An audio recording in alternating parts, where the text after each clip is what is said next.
আসসালামু আলাইকুম। আশা করি সব সময়ের মতোই ভালো আছেন এবং সুস্থ আছেন। আপনারা যারা তৃতীয় বা চতুর্থ শ্রেণীর চাকরি করবেন বলে ভাবছেন এবং কোথা থেকে কীভাবে প্রস্তুতিটা শুরু করবেন ভেবে পাচ্ছেন না, তাদের জন্য আজকে কিছু কথা বলবো বলে বসেছি, যা আপনি বিরক্ত হওয়ার আগেই ইনশাল্লাহ শেষ করে দেব। শুরু করব, তবে তার আগে বরাবরের মতোই বলে নিচ্ছি, আপনি যদি আমার এই দরবারে নতুন হয়ে থাকেন তাহলে প্লিজ চ্যানেলটি সাবস্ক্রাইব করে দিবেন।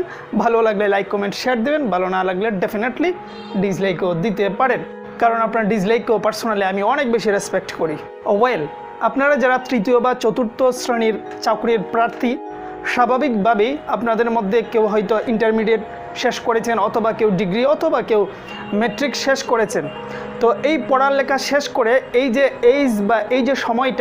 এই সময়টাতে পড়ালেখায় মন বসানো, সন্ধ্যার পরে পড়ার টেবিলে বসা কিংবা রুটিন মাফিক একটি লাইফ তৈরি করা অনেক কঠিন বিষয়। কারণ আপনি এতদিন হয়তো গার্লস স্কুলের সামনে বসে আড্ডা দিয়েছেন, কিংবা বন্ধুদের নিয়ে রাতভর পার্টি করে বেরিয়েছেন, অথবা বিয়ে, অলিমা, চল্লিশা, জিয়াফত, শ্রাদ্ধ কোনো কিছুই আপনি বাদ দেন নাই। দাওয়াত করলেও গিয়েছেন, না করলেও গিয়েছেন। এই সকল অনুষ্ঠান আপনার হাত থেকে রক্ষা পায় নাই। আর তাই হঠাৎ করেই আপনার লাইফে বিরাট পরিবর্তন নিয়ে আসা খুব একটা সহজ বিষয় নয়। যে কোনো বিষয়ই যত ছোটই হোক না কেন, ওইটা শুরু করা অনেক কঠিন বিষয়, অর্থাৎ শুরু করাটাই অনেক কঠিন বিষয়। তবে মানুষ চাইলে পারে না এমন কোনো জিনিস নেই, কারণ ইচ্ছার শক্তিটা এত বড় শক্তি যে পৃথিবীর সব কিছু সেই ইচ্ছার শক্তির কাছে হার মানতে বাধ্য। সুতরাং আপনি কি কি বিষয় পড়বেন বা প্রস্তুতি নেবেন, তার আগেও ইম্পর্ট্যান্ট হচ্ছে পড়ালেখার অভ্যাসটা তৈরি করা। এই লাইফ থেকে বের হয়ে নতুন একটি লাইফের অভ্যাস তৈরি করা, বা প্র্যাকটিক্যাল লাইফে কিছুটা পরিবর্তন কিছু কিছু জায়গায় নিয়ে আসা। সো এইটা বেশি ইম্পর্ট্যান্ট। তারপর হচ্ছে আপনি কি কি পড়বেন, স্পেসিফিক কীভাবে প্রস্তুতিটা নেবেন, তার আগে হচ্ছে আপনাকে অভ্যাস তৈরি করতে হবে। আর তাই আজকে আমি অভ্যাসের কথাই বলবো, কি কি পড়বেন সেটা অন্য কোনো দিন হয়তো বলবো। তো সেই অভ্যাসটা কীভাবে করা যায় সেটাও আমি আমার মতন করে বলছি। প্রতিদিন কমপক্ষে নিদেন পক্ষে 1 ঘন্টার জন্য হলেও আপনি পড়ার টেবিলে বসবেন, এবং সাথে মাসিক কোনো পত্রিকা, আমি পত্রিকা বলতে মিন করছি কারেন্ট ওয়ার্ল্ড, কারেন্ট অ্যাফেয়ার্স কিংবা কারেন্ট নিউজ, এ জাতীয় যত ধরনের মাসিক রয়েছে, এগুলো কোনো একটি নিয়ে বসে নাড়াচাড়া করবেন। পড়লেও বসবেন, না পড়লেও বসবেন। মোটামুটি 1 ঘন্টা আপনি পড়বেন, 1টি ঘন্টা আপনি টেবিলে বসে থাকবেন, পড়েন অথবা নাই বা পড়েন। আর আপনার এই যে মোবাইলটা আছে না, এই মহাশত্রু মোবাইল আমাদের এই দৈনন্দিন জীবনের সময়টাকে নষ্ট করার জন্য, এই মোবাইলটাকে আপনি 1 ঘন্টার জন্য সাইলেন্ট করে দেবেন। এইভাবে একটা দিন পার করবেন। পরের দিন আপনি যা করবেন, তার আগের দিন যে 1 ঘন্টা বসেছিলেন, সেই 1 ঘন্টা থেকে আপনি আরও 20 মিনিট কমসে কম যোগ করবেন। অর্থাৎ সেদিন আপনি 1 ঘন্টা 20 মিনিট পর্যন্ত টেবিলে বসে থাকবেন। আমি আবারও বলছি, পড়েন কিংবা নাই বা পড়েন। আপনি যদি নাও পড়েন, টেবিলের সামনে যখন বসা থাকবেন, ওই যে বইগুলো রয়েছে না, ওগুলো দেখলেও আপনার মধ্যে একটা পরিবর্তন আসবে, কারণ এনভায়রনমেন্ট একটি বড় বিষয়।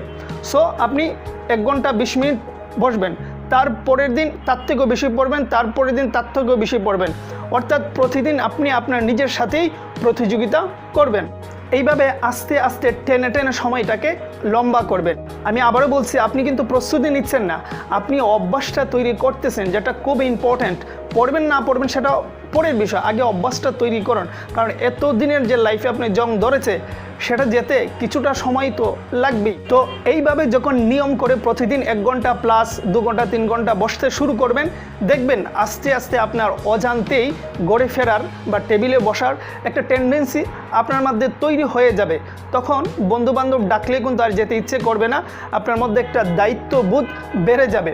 আপনি যদি এখন হেসে বলেন যে ভাই আপনি জ্ঞান দিচ্ছেন, আপনি নিজে এগুলো করেছেন, আমি বলবো ভাই ওই সময়টা তো আমরা অনেক আগেই পার করে এসেছি। আর এখন যে স্টেজে দাঁড়িয়ে রয়েছি, এখন নিজের তাড়নায় পড়তে হয় বা নিজের মধ্যে একটা দায়িত্ববোধ চলে আসে, আপনি নিজেও বুঝবেন এই সময়টাতে আসলে। তো মোট কথা, এইভাবে যে কোনো ওয়েতে আপনি প্রতিদিন গড়ে ফেরে 1 ঘন্টা 1.5 ঘন্টা 2 ঘন্টা টেবিলে বসার চেষ্টা করবেন, এবং ওই মাসিক যে বিষয়গুলো বললাম ওগুলো পড়ার চেষ্টা করবেন। এতে দেখবেন অল্প অল্প করে আপনার পড়া এবং প্রস্তুতি হয়ে যাচ্ছে। আমি বলছি না শুধুমাত্র মাসিক এটা পড়বেন, আমি বলছি একটা বই বা একটা সিলেবাস আপনার সামনে থাকার দরকার। সেক্ষেত্রে আপনি যেহেতু চাকরির জন্য প্রস্তুতি নেবেন, আমি মনে করি এই মাসিক একটাই রাখবেন। তারপরে অন্য একদিন বলবো যে কী বা কোন বই থেকে আপনি পড়বেন। আগে টেন্ডেন্সি বা অভ্যাসটা আপনি তৈরি করুন। আর নিজের স্বার্থের জন্য কিছুটা অসামাজিক হন। অসামাজিক বলতে আমি বোঝাতে চাচ্ছি যে বিয়ে, অলিমা, চল্লিশা, তারপর শ্রাদ্ধ ডাক দিলেই কিংবা দাওয়াত দিলেই চলে যাবেন না। কিছুটা অসামাজিক হন, সেই সব দাওয়াত অ্যাভয়েড করুন।